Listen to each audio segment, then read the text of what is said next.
Thank you all so much for coming. It's really nice to see so many faces here, and thank you especially to Kim Schwartz for arranging this so beautifully and inviting me here and setting me up also at Middlebury yesterday. I'm really grateful. It's been a wonderful day so far, and she showed me around Burlington, which is beautiful, and the lake and everything, because I'm new to this area. So welcome all. And before I begin, I wanted to ask if any of you are in the military or have family in the military, if you would raise your hands. Quite a few. Okay. Well, I'm really glad you've come, and I'm honoured that you've come to listen. And I would like to address you directly a few times, and if I forget afterwards, raise your hand and ask questions or remind me. But my message is not cheering, so I'm going to warn you about that right now. As I'm sure you're aware, this month marks the 7th anniversary of the Iraq War. So we've been in this for 7 years now.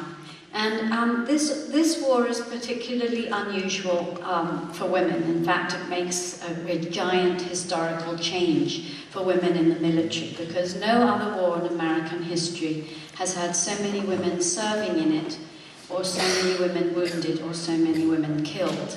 There have been actually more women in all those three categories in the Iraq War than in all American wars put together since World War II, and that was true a few years ago, so it's even more so now. Some 206,000 women have served in the Middle East, most of them in Iraq so far, since 2003. 105 or so have died, and about 600 have been wounded. And yet, in many ways, women soldiers are invisible. And this was especially true in the first few years of the war. You didn't see them on the front pages of the newspapers, you didn't see them on TV programs, you didn't see them in documentaries, and you didn't see them in movies. And this is still true. You can watch The Hurt Locker and never even guess that there might be a woman soldier in Iraq. The same with Stop Loss, 2 movies made by women. So when I started to meet women soldiers, they were very angry about this, because they were going out there and they were being shot at, and they were shooting, and they were risking their lives and their peace of mind for their country, and they weren't getting any acknowledgement for it. So a lot of them, as soon as they heard through the grapevine that I was doing this book, came to me because they wanted to tell their stories, and they wanted to be acknowledged for the work they were doing. And they also wanted to tell me about some other things that were going on. So over about 2.5 years, I interviewed some 40 women who'd served in Iraq. A lot of them in depth for many, many hours, sometimes on the telephone and sometimes in person.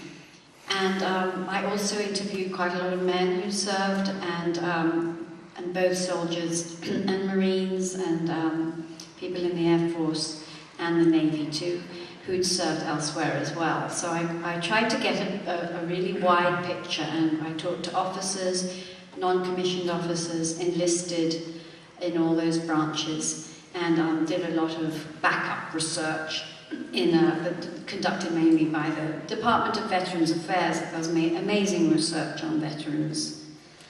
And out of those 50 soldiers, I chose 5 to concentrate on, because you can't tell 40 people's stories and expect anybody to follow them. And I picked a range of women, older, younger, all different ethnicities, races, coming from different areas, different economic groups, different political backgrounds. And some of them had been in the military for all their careers, and others were young and brand new.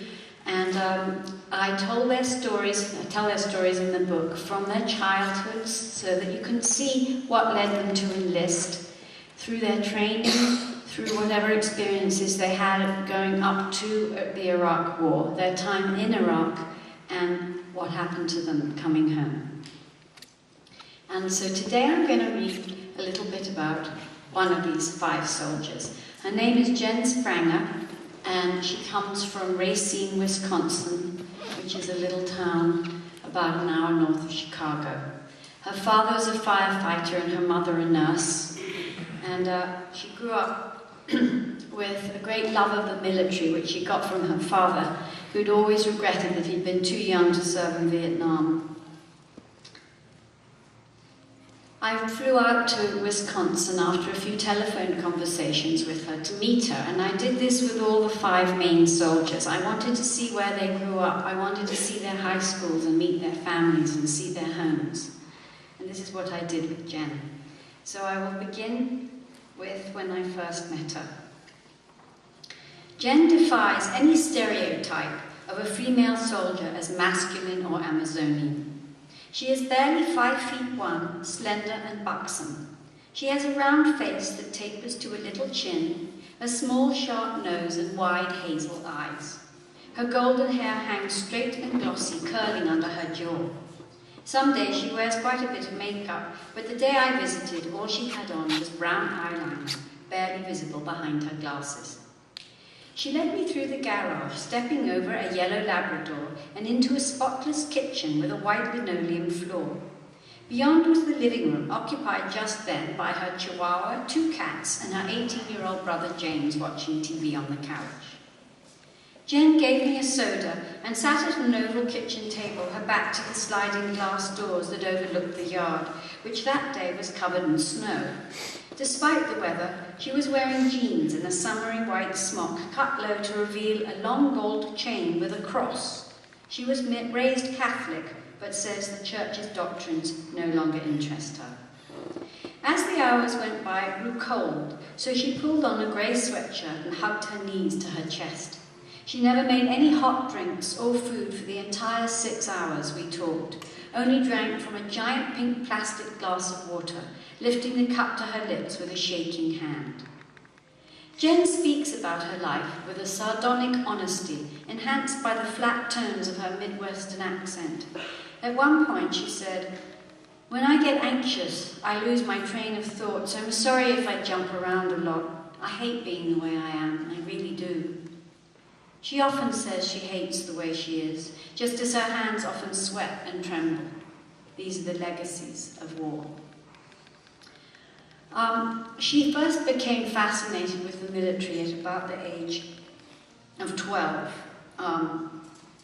And she actually went to the local army recruitment office and said, "You'll be seeing me as soon as I'm old enough," and indeed they did.